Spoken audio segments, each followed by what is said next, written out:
بیوی پر پردہ ضروری ہے۔ اگر کائنات کی سب سے اعلیٰ بیویوں نے پردہ کیا ہے تو ان بیویوں کے لیے بھی پردہ ضروری ہے۔ اور اگر نابینا صحابی آئیں اور نبی پاک کہیں اپنی ازواج پاک سے کہ پردہ کرو، یا رسول اللہ وہ تو نابینا ہے، فرمایا تمہیں تو نظر آ رہا ہے نا۔ تو اگر جن کو قرآن ماں کہتے ہیں ان کا پردہ ضروری ہے تو پیر صاحب سے بھی عورت کا پردہ ضروری ہے۔ اس پیر سے کو تو شرم کر، تو حیا کر، شریعت کا پاس کر۔ یہ کیسے ہوگا کہ تو بے پردہ کے بیٹھ گیا عورتوں کے بیچ؟ کس طرح ہو گیا تو؟ کہاں سے وہ تم نے دین سیکھا؟ اس میں شریعت اسلامیہ کا ہی پاس نہیں۔ اعلیٰ حضرت بریلوی رحمت اللہ علیہ پیلی بھیت میں کسی نے دعوت دے لی، کو شیخ تھے تشریف لے گئے تو عورتوں کے بیچ بیٹھ کے بے پردہ تعویذ بانٹ رہے تھے۔ فاضل بریلوی واپس آ گئے، ان کو کسی نے کہا وہ آپ کے مہمان تو جا رہے ہیں، تو وہ پیچھے سے دوڑے آئے تو کہنے لگے جناب کچھ تو لحاظ کریں، آپ جا رہے ہیں؟ فرمانے لگے میں نہیں جاتا آتا، واپس جا رہا ہوں۔ کہا کچھ تو لحاظ کریں۔ فرمانے لگے تو شریعت کا لحاظ نہیں کرتا، میں تیرا لحاظ کروں؟ لیکن وہ بھی کمال ہی بندے تھے، کہنے لگے جی میں توبہ کرتا ہوں، آج کے بعد یہ کام نہیں کروں گا۔ فرمایا تو توبہ کرتا ہے تو پھر سینے سے لگ، پھر چلتے ہیں، پھر تو بات ختم ہو گئی۔ تو میرے عزیز، نبی پاک کے صحابہ ہر مسئلے میں حضور سید عالم کی ہر تعلیم پر عمل کرنے میں حساس تھے۔ اس طرف دو منہ کر کے رکھتے پڑھائیں، اگلی 2 رکعتوں میں چہرہ ادھر کر لیا، کسی نے نہیں پوچھا حضور یہ کیا ہوا؟ انہوں نے کہا بس ٹھیک ہے، جدھر حضور کا چہرہ ہمارا بھی ادھر ہی چہرہ۔ اپنی زندگی میں یہ والا حسن پیدا کریں، شریعت کے معاملے میں، نبی پاک کی محبت کے معاملے میں لیت و لالا چھوڑ دیں، اگر مگر چھوڑ دیں، کریں گے دیکھیں گے ہو جائے گا فلانی دیر کے بعد، یہ کام چھوڑ دیں۔ عمل کرنا ہے تو بس پھر 100% کرنا ہے۔ آخری بات یہ کہ آپ نے دستار فضیلت کی ہے طالب علموں کی۔ اللہ قرآن مجید میں فرماتا ہے وَقُلْ رَبِّ زِدْنِی عِلْمًا، اے محبوب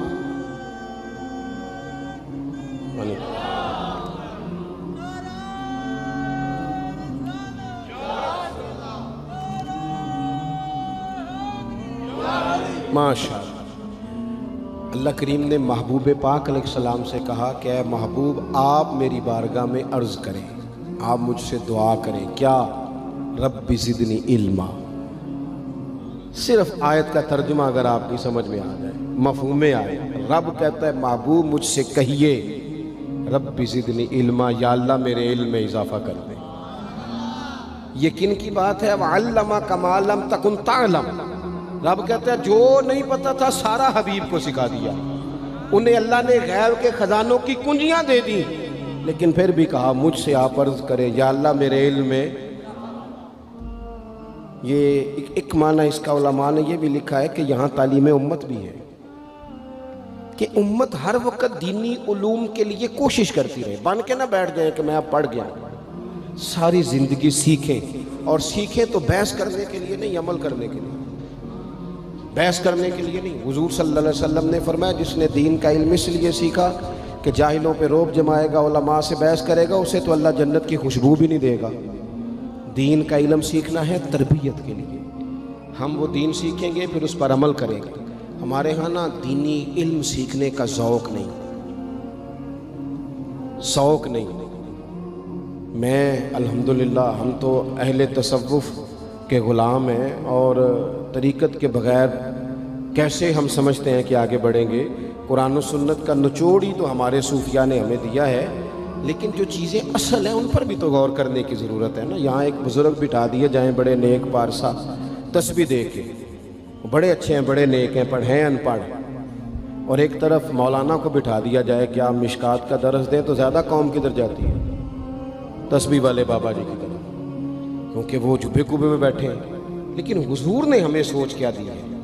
نبی پاک مسجد میں آئے تو 2 جگہ پہ لوگ بیٹھے تھے مسجد میں، ایک جگہ پہ بیٹھ کے اللہ کی یاد ہو رہی تھی، ایک جگہ پہ بیٹھ کے ایک بندہ درس دے رہا تھا۔ حضور دونوں کے بیچ کھڑے ہو گئے، فرمایا دونوں محفلیں خیر والی ہیں، لیکن پھر فرمایا چونکہ میں استاد بن کے آیا ہوں، لہٰذا حضور وہاں بیٹھ گئے جہاں دین پڑھایا جا رہا تھا۔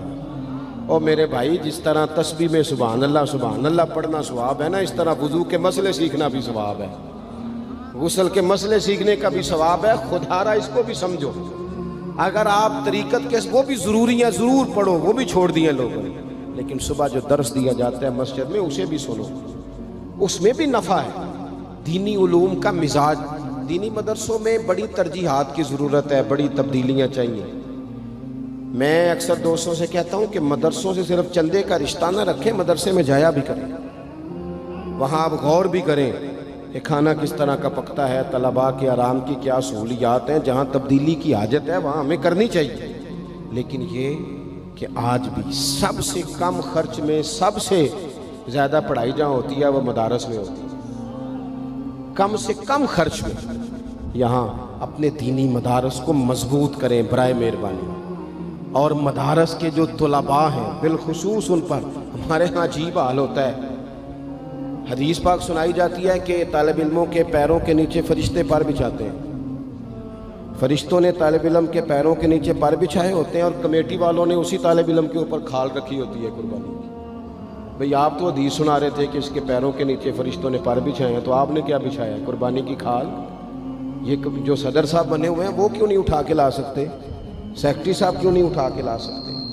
میں تو سالوں سے کہہ رہا ہوں، اپنے مدرسے کے طالب علموں کو ہمیشہ کہتا ہوں کہ کوئی ضرورت نہیں آپ گھر جائیں، کوئی حاجت نہیں کہ آپ سے کوئی بھی کام کرا جائے، قطعاً نہیں، یہ مزاج ہی نہیں۔ آپ اپنے گھر جا کے عید گزاریں۔ ہاں کچھ عرصے سے مجھے پتہ چلا کہ بعض گھروں میں بڑی غربت ہے، تو وہ اس طرح کے قربانی کے گوشت کے بھی ذائقے غریبوں کو نصیب نہیں ہوتے، چونکہ وہ بھی اسی جانن والوں ਨੂੰ ਦੇਣਾ ਹੁੰਦਾ ہے نا۔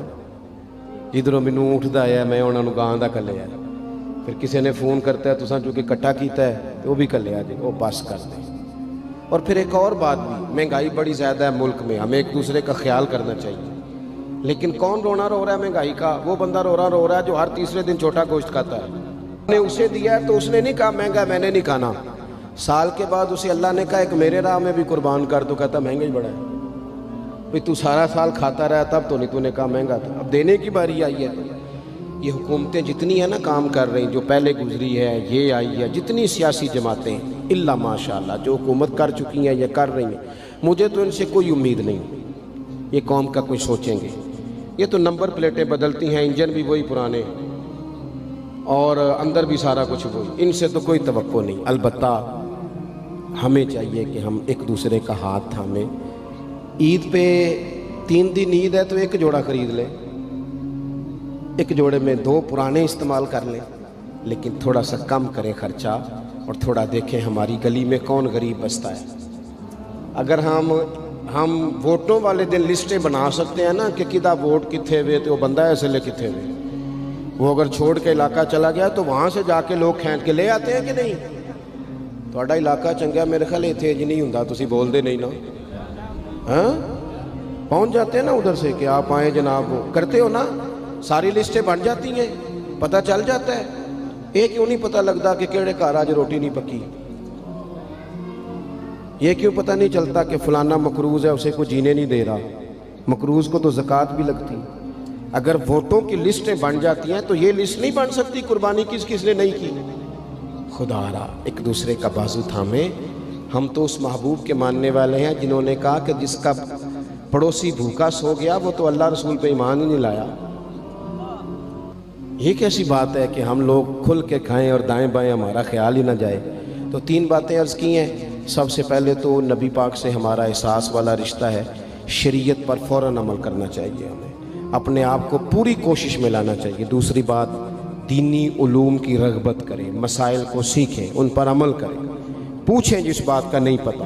حضور علیہ السلام نے فرمایا سوال جو ہے یہ جہالت کو ختم کرتا ہے، پوچھ لیں سوال ادب کے دائروں میں۔ اور تیسری بات یہ کہ اپنے ارد گرد خیال کریں، غرباء کا، مساکین کا، یتیموں کا، ناداروں کا، ان لوگوں سے پیار کریں۔ ان سے پیار کرنا بھی مدینے والے کا طریقہ ہے، یہ بھی ہمیں حضور کی سنت کے قریب لے جائے گا۔ اللہ تعالیٰ میری اور آپ کی حاضری قبول